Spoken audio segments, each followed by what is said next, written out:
Salut! Aujourd'hui, je veux vous parler d'un monstre. Un homme qui a fait vivre un véritable enfer à ses enfants. Je ne vous en dis pas plus, donc je vous invite à vous installer confortablement car la triste histoire de Ruth commence maintenant. C'est au Venezuela en 1986 que naît Ruth.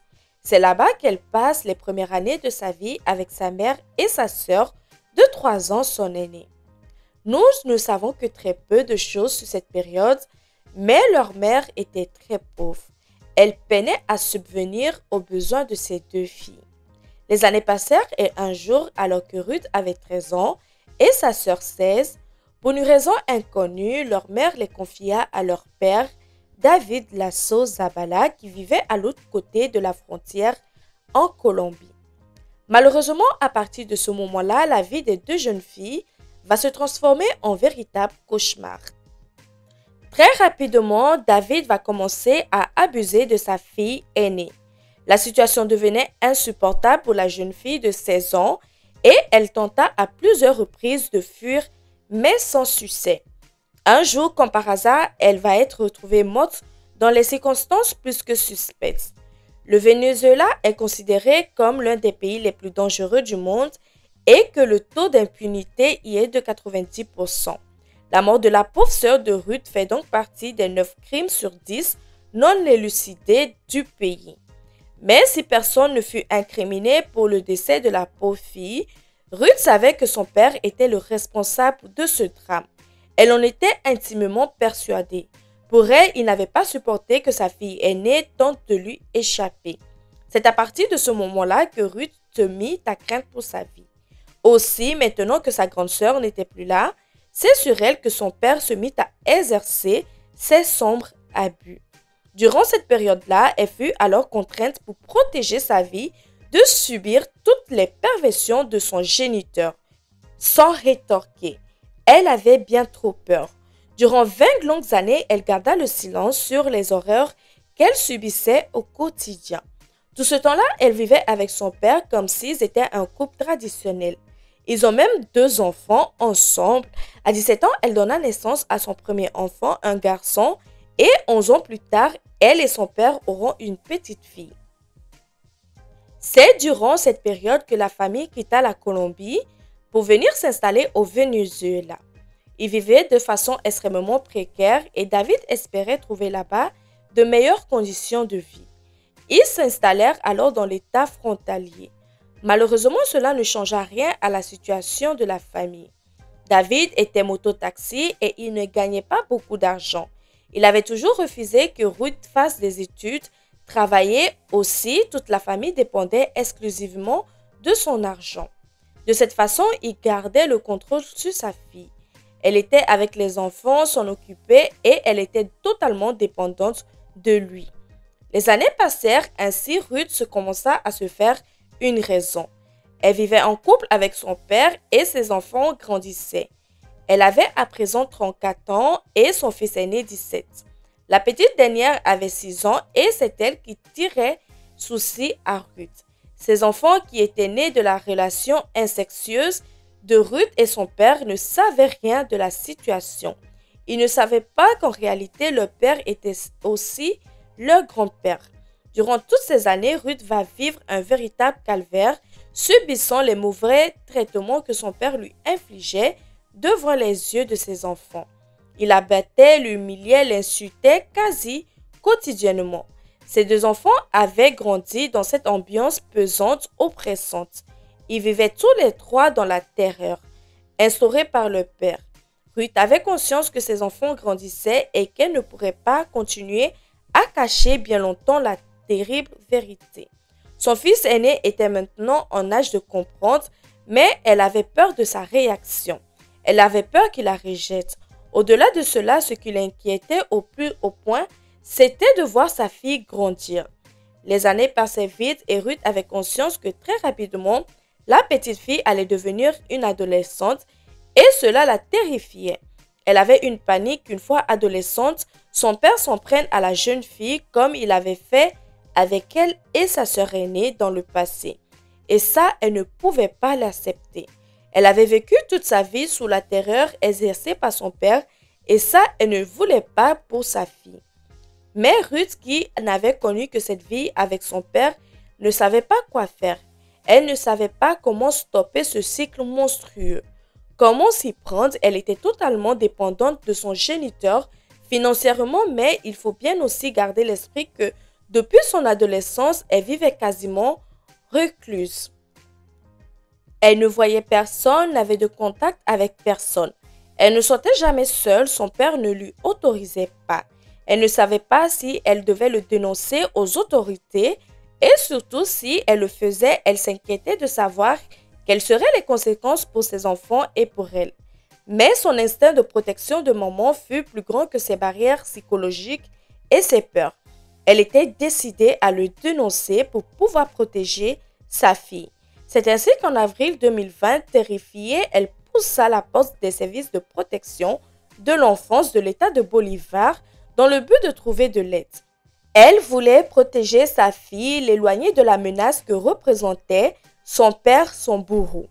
Elle était terriblement effrayée, mais son instinct de protection était plus fort que toutes ses peurs, plus fort que l'emprise qu'il exerçait sur elle. Et pour la première fois depuis 20 ans, elle brisa le silence et raconta tous les abus que son père lui avait fait subir.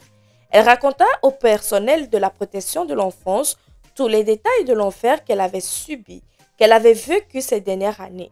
Sous le choc de telles révélations, il lui proposa de rencontrer un psychologue pour elle, mais aussi pour ses enfants qui ne connaissaient toujours pas la vérité. Le processus était à présent enclenché et il fallait les préparer à cette horrible révélation. Le père était aussi le père de leur mère. D'un point de vue juridique, ce que pouvait faire Ruth, c'était de demander une ordonnance restrictive à l'encontre de David pour l'empêcher de s'approcher de leur fille. Elle savait que c'était la seule chose à faire, mais elle avait peur. Elle n'avait jamais vécu seule, elle n'avait aucun diplôme, aucune qualification particulière. Personne pour l'épauler ou la soutenir.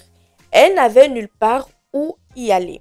Ruth n'avait pas non plus d'argent, elle pensait que seule, elle ne pourrait jamais assumer ses 2 enfants.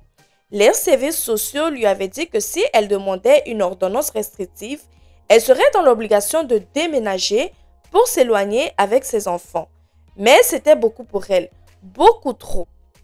Toutes ces années de mauvais traitements physiques et psychologiques faisaient qu'elle avait une très faible estime d'elle-même. Elle ne se sentait pas capable d'assumer tous ces nouveaux bouleversements dans sa vie.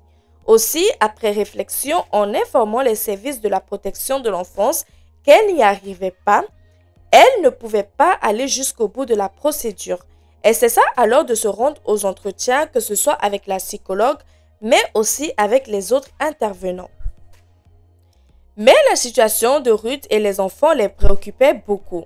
Lorsqu'ils constataient qu'elle ne venait plus au rendez-vous et qu'elle ne donnait plus signe de vie, ils s'inquiétaient. Ils pensaient qu'il était peut-être arrivé quelque chose de grave. Ils décidaient donc alors de se rendre au domicile familial pour s'assurer que tout allait bien. Une fois sur place, ils trouvaient Ruth et ses enfants qui semblaient aller bien. David ne les avait pas fait de mal comme il le craignait. Mais Ruth était terrifiée. Ils annoncèrent à David qu'il n'était pas au courant de rien, qu'il y avait un signalement concernant sa fille de 6 ans. Selon ce dernier, la fillette serait dans une situation à risque devant la peur de Ruth qui refusait de demander une ordonnance restrictive. C'est le service de la protection de l'enfance qui déposait la demande dans son nom pour protéger la fillette. David tomba de haut et se sentait peut-être impuissant. Tout ce qu'il avait réussi à avoir par la terreur et la domination était en train de s'effondrer. Suite à cela, Ruth a dû quitter le domicile familial avec ses enfants. Elle est partie alors se réfugier chez sa mère et sa tante, qui vivaient ensemble avec plusieurs autres membres de la famille. Car oui, dans son entourage, tout le monde savait qu'elle vivait en couple avec son père, qu'ils avaient eu 2 enfants, mais tout le monde avait fermé les yeux, avait laissé faire. Bien que sa mère les a abandonnés, elle et sa sœur chez leur père, Ruth avait gardé un minimum de contact avec elle, qui n'avait jamais bougé pour sa fille qui avait toujours fermé les yeux. Se sentir obligée de l'accueillir avec ses petits-enfants, elle était sa seule ressource. Malheureusement, le problème, c'est que sa mère et sa tante vivaient dans une situation extrêmement précaire. Et l'arrivée de Ruth compliqua encore plus les choses. La maison était très petite et ils ne pouvaient pas assumer financièrement 3 personnes supplémentaires. Mais Ruth ne voulait pas être une charge pour qui que ce soit. Elle décida alors de contribuer financièrement aux dépenses et elle se forma au métier de couturière. Elle faisait donc ça, des petits travaux de couture qui lui permettaient de commencer à gagner son propre argent. Mais cela n'était pas suffisant pour nourrir ses enfants et contribuer aux dépenses du foyer. La situation de Ruth et ses enfants était très difficile. Elle commençait à penser que lorsqu'elle vivait avec son père, les choses étaient tout de même plus simples. Elle se disait que peut-être elle devait retourner vivre avec lui. Il lui apportait tout de même une stabilité financière et avec lui, ses enfants mangeaient à leur faim. Mais lorsqu'elle avait ce genre de pensée, la menace qui lui pesait sur cette petite fille lui faisait revenir à la raison. Elle vivait également dans l'angoisse permanente que David veuille se venger et la tue comme il avait fait des années auparavant avec sa sœur. Il fut prouvé que pendant cette période, Ruth, qui était encore tout de même sous l'influence de son père, avait plusieurs fois enfreint l'ordonnance restrictive en amenant ses enfants le voir. Pendant ce temps-là, David, lui, voulait qu'elle revienne avec les enfants. Il passait son temps à rôder aux alentours du domicile de Ruth et la harcelait tant et si bien qu'elle fut en train de demander de forcer David à éloigner de ses enfants. La nouvelle commença à se répandre dans toute la ville qu'en réalité, Ruth était la fille de l'homme avec lequel elle vivait en couple depuis des années. Les services de protection de l'enfance qui suivaient son cas lui ont conseillé de porter plainte au ministère des Femmes et à la police, mais elle refusa. Elle avait peur. Plusieurs fois, il accompagna la police, mais elle n'arrivait pas à sauter le pas. Elle voulait le chasser de sa vie, mais elle ne voulait pas l'envoyer en prison. De plus, elle pensait que s'il venait à apprendre qu'elle avait porté plainte contre lui, il entrera dans une rage folle. Et elle savait qu'il était capable du pire. Ainsi, durant 6 mois, elle et ses enfants furent accompagnés par les services de l'État. Ils souhaitaient qu'elle dénonce son père, mais ils avaient aussi conscience de l'emprise qu'il exerçait sur elle et de sa peur.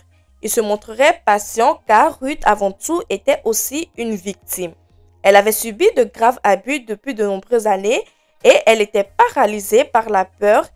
Et les mois passant, elle cessa de demander de l'aide au service de protection de l'enfance. Elle prit ses distances et arrêta de se rendre aux réunions. Inquiet, il se rendit donc chez elle, comme il avait fait la première fois, pour s'assurer que ses enfants allaient bien. Mais cette fois-ci, à leur arrivée, elle leur expliqua qu'elle n'avait plus besoin de leur aide. Ils avaient bien conscience qu'elle prenait ses distances par peur, mais malheureusement, ils ne pouvaient rien faire de plus.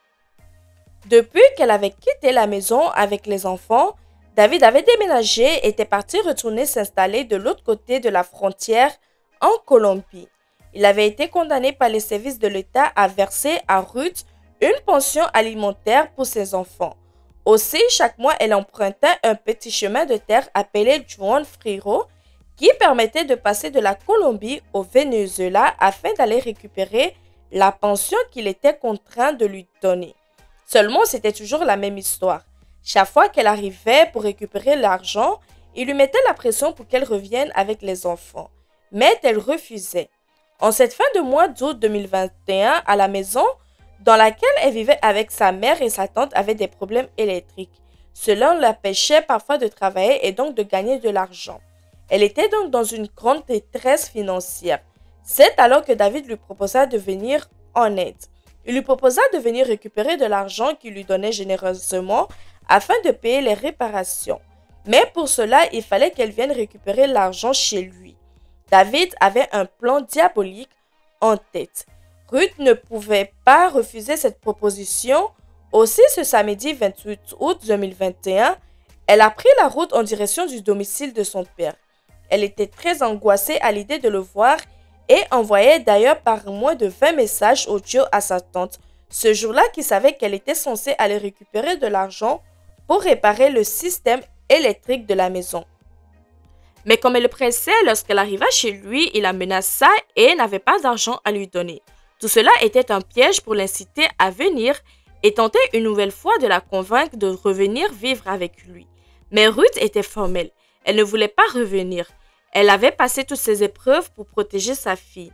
Elle n'allait pas faire marche arrière et à présent revenir auprès de son bourreau avec le risque qu'il ne s'en prenne plus tard à sa fillette. Si elle ne revenait pas, c'est lui qui reviendrait vers elle. Il voulait venir vivre dans la maison qu'elle partageait avec sa mère, mais elle était catégorique. C'était hors de question. Très en colère face à ce nouveau refus, il répondit alors que s'il décidait de venir, elle ne pourrait pas l'empêcher. Il allait débarquer devant ses enfants et elle ne pourrait rien y faire. Elle ne pourrait pas le faire sortir de force. La situation montait en tension lorsqu'elle comprit qu'il n'avait jamais eu l'intention de lui donner le moindre argent et qu'elle était tombée dans un piège. Elle décida de repartir. Elle quitta donc la maison et avait hâte de rentrer chez sa tante et sa mère au plus vite. Elle était à pied et n'avait pas les moyens de se payer un taxi. Affolée, elle envoya plusieurs messages à sa tante et il fallait faire vite. David avait une moto et elle avait peur qu'il arrive là-bas avant elle et qu'il rentre de force dans la maison, comme il l'avait bien menacé.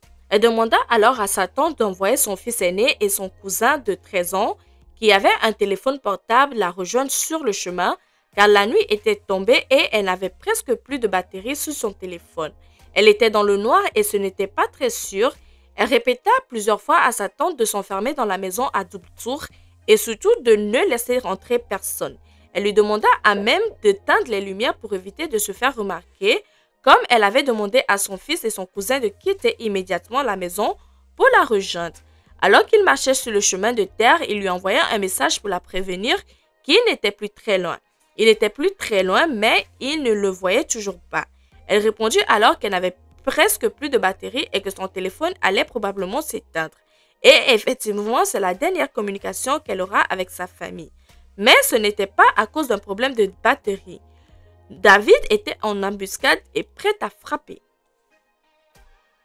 Lorsque Ruth était partie, il avait pris sa moto et s'était dirigé plus en avant sur le chemin du retour de sa fille.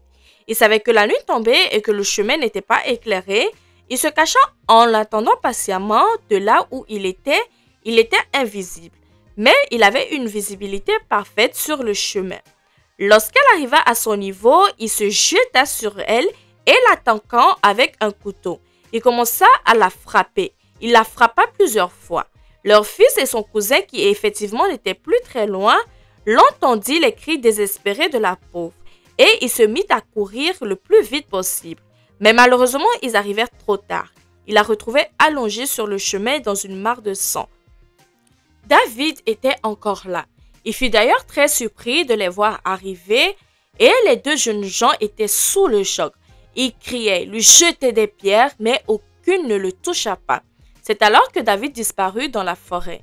Les cris des deux jeunes hommes furent entendus par des personnes se trouvant à proximité et ils appela la police. Quelques minutes plus tard, la police municipale était sur les lieux. Ils trouvaient les deux ados en état de choc. Malheureusement pour la pauvre Ruth, il était trop tard. Elle avait rendu son dernier souffle.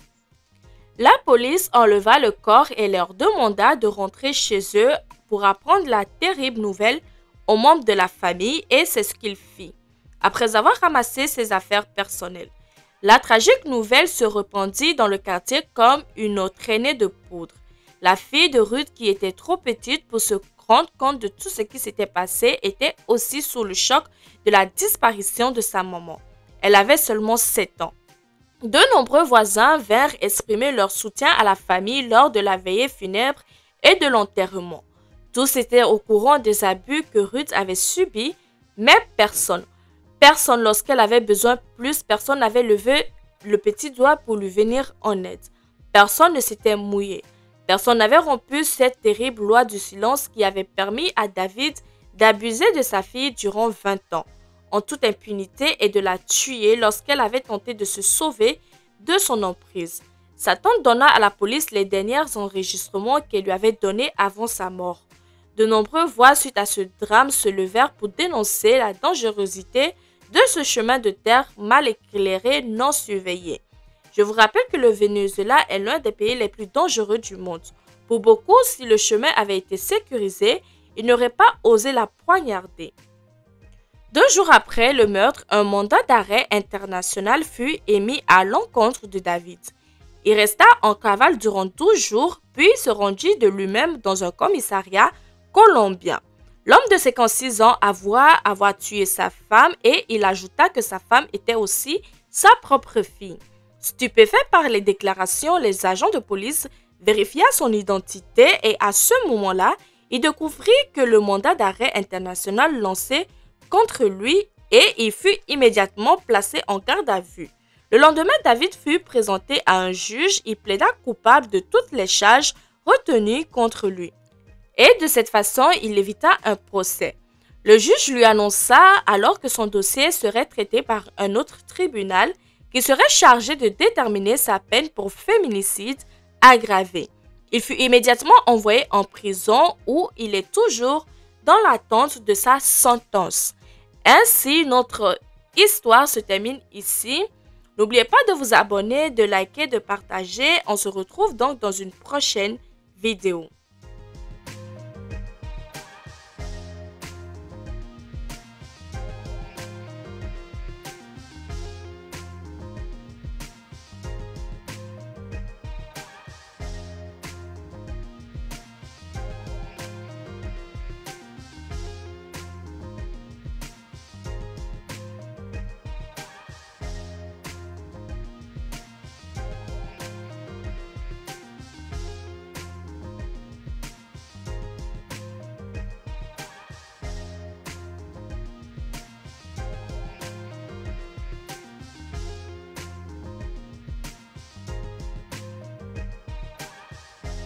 Salut! Sans plus tarder, je vous invite à vous installer confortablement car l'histoire de Yawaya Robinson commence maintenant.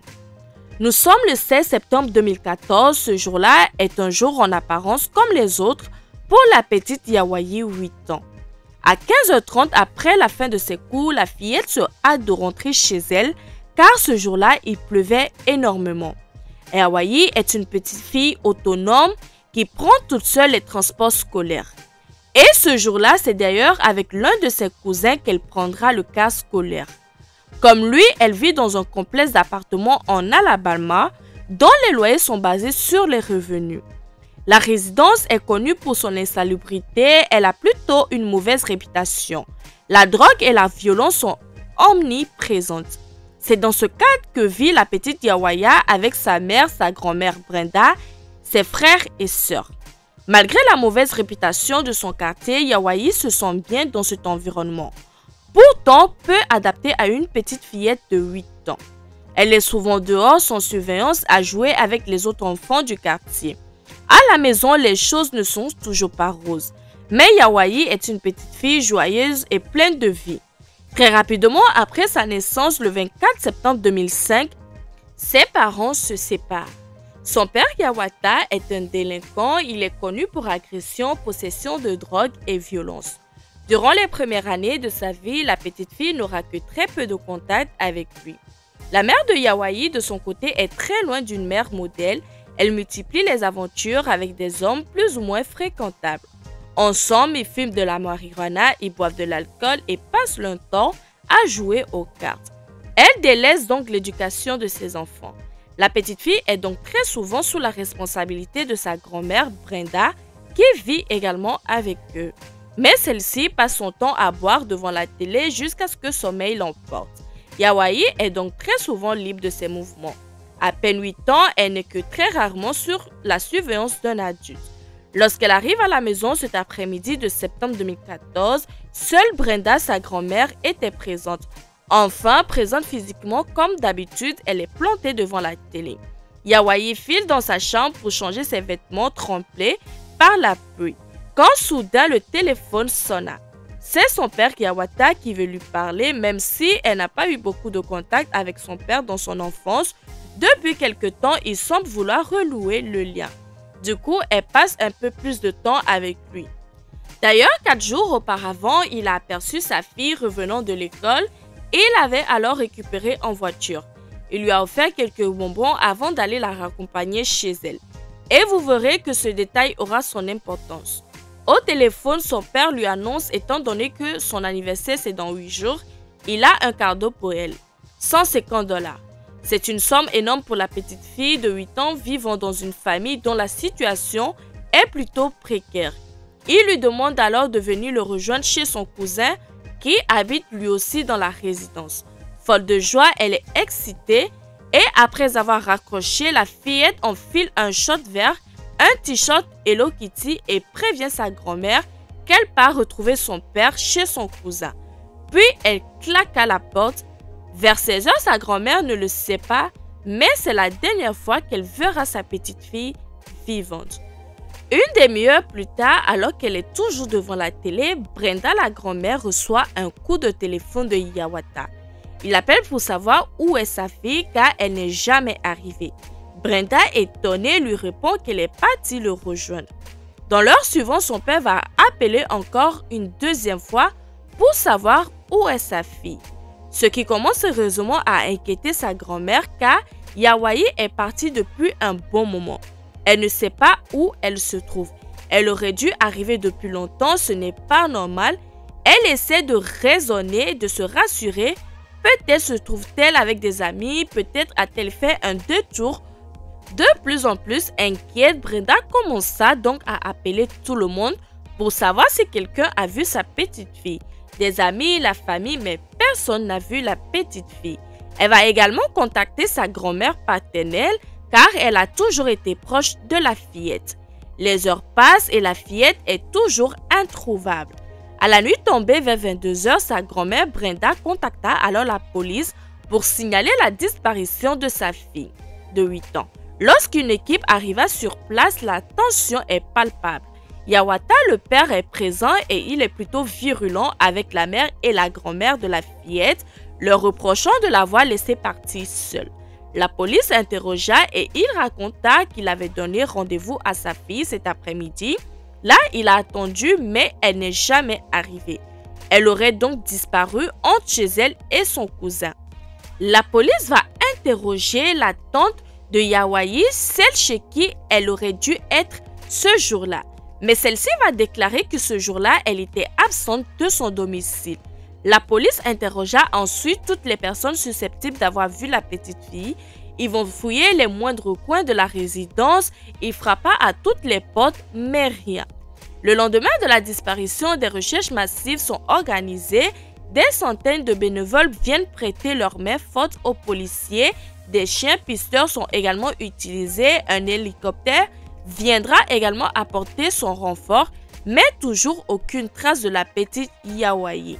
Le FBI se saisit alors de l'affaire qui commence à être médiatisée dès le jour suivant. Les parents d'Yawayi vont faire une apparition télé dans laquelle ils vont demander de l'aide. Le public ne le sait pas encore, mais les policiers regardent de plus en plus du côté d'une personne en particulier. Il s'agit du père de la fillette.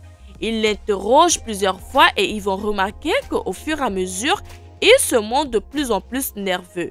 Il se contredit sur certains détails et finit par refuser de collaborer avec la police. Le 18 septembre, soit 2 jours après la disparition de Yawayi vers midi, un ouvrier des travaux publics qui participe aux recherches retrouve dans un champ abandonné servant de décharge sauvage le corps d'une petite fille correspondant au signalement de Yawayi. La scène est extrêmement choquante. La fillette est couchée sur le dos au milieu des ordures, son t-shirt est relevé au-dessus de son nombril et son short ainsi que ses sous-vêtements sont baissés sur ses chevilles. La police est immédiatement prévenue et elle ne tarde pas à arriver sur les lieux. Il s'agit bien de la petite Yawayi. La fille est décédée depuis au moins 24 heures. Les premières constatations révèlent que la pauvre enfant ne présente aucune trace de blessure apparente. La cause de la mort est donc prime abord difficile à déterminer étant donné que de la façon dont elle est dénudée, les enquêteurs pensent immédiatement qu'elle a certainement été abusée sexuellement. À proximité du corps de la fille, ils vont également retrouver des tresses de cheveux arrachés.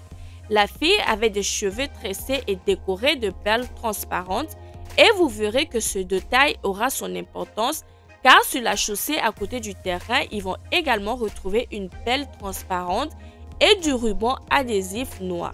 Près de ce terrain abandonné, il y avait également une maison délabrée qui est aussitôt fouillée et passée au peigne fin par les forces de l'ordre. À l'intérieur, il y avait seulement un vieux matelas posé au sol. Pensant que c'est peut-être le lieu de l'agression, des prélèvements sont effectués dans l'espoir d'obtenir quelques informations.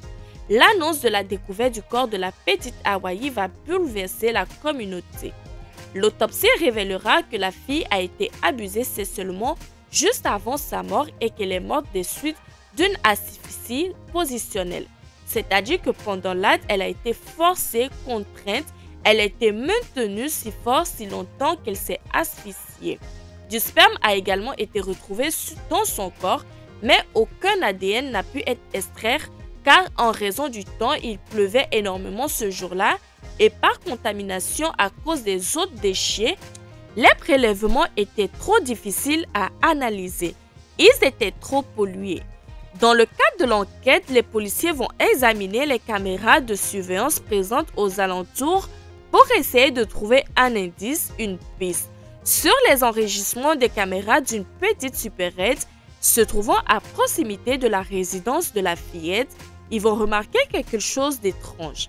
À 16h03, soit quelques instants après que la petite fille ait quitté le domicile familial, une voiture pick-up de couleur rouge est filmée au coin de la rue. Juste après, de ce côté-là, on peut apercevoir Hawaii à pied marchant sur le trottoir. La fillette entre dans la supérette où elle achète des bonbons et du beurre de cacahuète.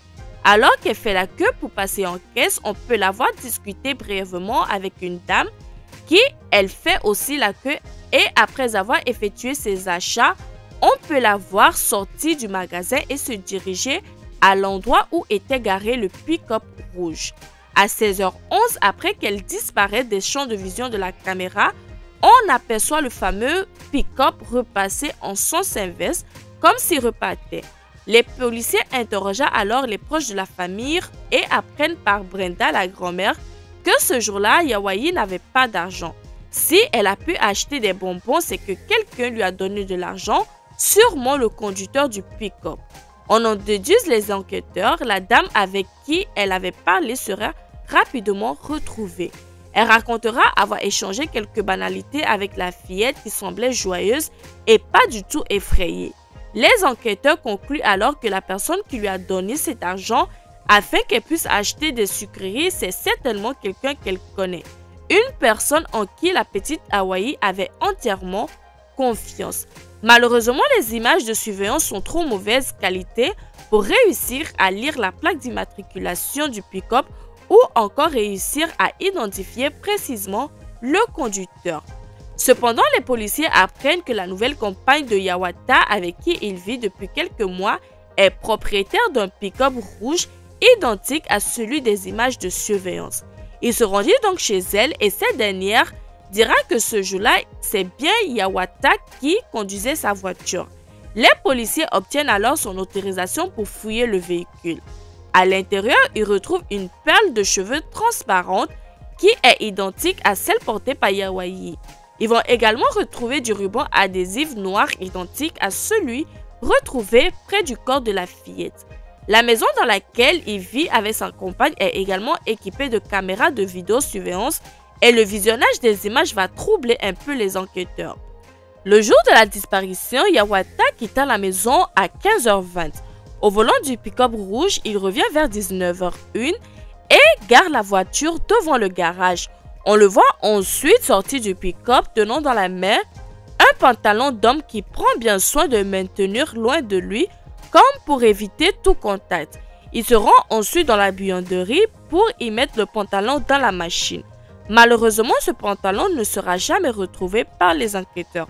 Au cours de cette fameuse soirée, les images de surveillance montrera qu'à plusieurs reprises, il fera des allers-venues jusqu'au véhicule. Les taux se resserrent donc encore plus autour de lui.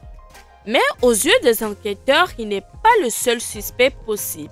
Comme je vous l'ai dit, dans la résidence où vit la famille de Hawaii, il y a très peu de personnes dignes de confiance.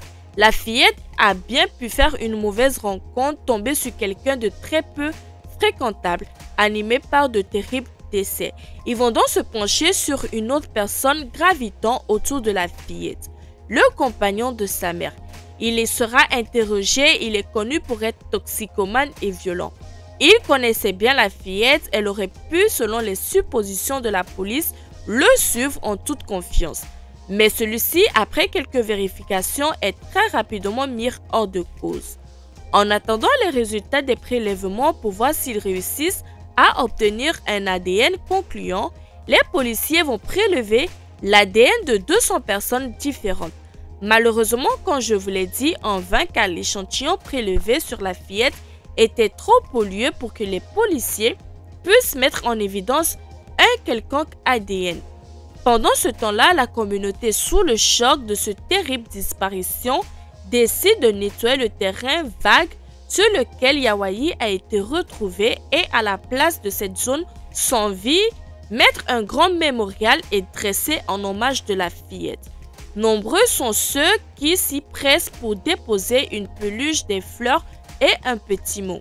Sachez que quelques temps plus tard, ce terrain sera transformé en parc où plusieurs événements seront organisés en hommage de la pauvre petite fille. Le samedi 27 septembre 2014, soit 3 jours après ce qui aurait dû être le 9e anniversaire de la fillette, une foule vient assister à ces obsèques. Les centaines de personnes sont présentes pour lui dire un dernier au revoir et pour soutenir sa famille dans cette terrible épreuve. Le 16 décembre 2014, soit 3 mois après la disparition, son père est arrêté et inculpé de meurtre au premier degré. Pour la famille de la fillette, encore sous le choc de cette terrible disparition, les révélations faites lors du procès vont extrêmement être éprouvantes. Savoir que la petite fille est morte dans de telles circonstances est déjà difficile, mais se dire que c'est un membre de la famille, son propre père, qui lui a fait ces horreurs est encore plus dur. Le lendemain de son arrestation, lors de l'audience préliminaire, les détails de la mort de la petite fille, encore jamais dévoilés au public, vont être évoqués. Certains membres de la famille ne vont pas le supporter, ils seront obligés de sortir de la salle d'audience. Yawata va plaider non coupable et il sera renvoyé en prison avec une caution de 500 000 $. Pour l'avocat de la défense, il n'y a aucune preuve reliant son client au corps de la fillette. Son ADN n'a pas pu être identifié. Le pick-up rouge n'a pas pu être formellement identifié car les images ne permettent pas de relever la plaque. Concernant la perle transparente retrouvée dans le pick-up, la compagne de Yawata a affirmé que ses nièces qu'elle prenait parfois en voiture portaient les mêmes. Rien ne prouve donc que ce sont celles de la victime. Du côté de la famille, certains ont du mal à croire que Yawata ait pu faire une telle chose. Du côté du père, beaucoup pensent que la fillette vivait beaucoup entourée d'adultes délinquants. N'importe qui aurait pu s'en prendre à elle, d'autant plus qu'elle était souvent sans surveillance. Mais pour le procureur et les enquêteurs, toutes les preuves pointent vers le père de la fillette. C'est en septembre 2015, soit près d'un an après le drame, que s'ouvrit le procès. Nombreux sont ceux qui témoignent dans les deux camps. La défense, comme prévu, mit l'accent sur le manque de surveillance de la fillette et l'environnement instable dans lequel elle vivait. Les avocats parlaient des amis de la mère qui venaient souvent boire et fumer chez elle. La consommation de drogue et d'alcool de la mère et de la grand-mère fut d'ailleurs évoquée. Pour la défense, il n'y avait aucune preuve directe reliant Yawata et le corps de sa petite fille. Son ADN n'a jamais été retrouvé dans le pick-up. Les analyses ADN faites sur la fille ne donneraient rien non plus. Seul le ruban adhésif retrouvé dans la voiture correspondait à des fibres de celui retrouvé près du corps. Sur les vêtements de Yawayi, la police avait prélevé un petit peu de sperme, mais là encore, ils n'ont pas pu établir de profil. Selon le médecin légiste, ce n'était pas la première fois que la fille était abusée. Cette révélation heurta toute l'assemblée. Son corps présentait d'anciennes traces d'abus. Souvenez-vous que depuis quelque temps, son père la voyait plus souvent. Il l'avait d'ailleurs récupérée quelques jours avant sa disparition sur le chemin de l'école. Dans la famille, personne n'avait soupçonné que la fillette était abusée. Elle ne s'était jamais confiée à personne à ce sujet. Finalement, Yawata a été reconnu coupable et condamné à 100 ans de prison. Jusqu'à la fin, il a clamé et crié qu'il était innocent. Il a même déclaré au juge « Je ne m'excuserai pas pour quelque chose que je n'ai pas fait. Regardez bien mon visage, on se reverra. » Ce à quoi le juge a répondu « La seule fois où nous nous reverrons, vous serez entre les 4 murs. » Il a ensuite déclaré qu'il ferait de tout son possible que Yawata reste toute sa vie en prison, sachant qu'il sera éligible à une libération conditionnelle en 2030. Aujourd'hui, la famille de la fillette essaie tant bien que mal d'avancer. Sa grand-mère Brenda est désormais décédée et sa mère de son côté a refait sa vie. Elle a eu une autre fille. C'est ainsi que notre histoire se finit ici. Merci d'avoir regardé. N'oubliez pas de vous abonner, de commenter, de liker. On se retrouve dans une prochaine vidéo.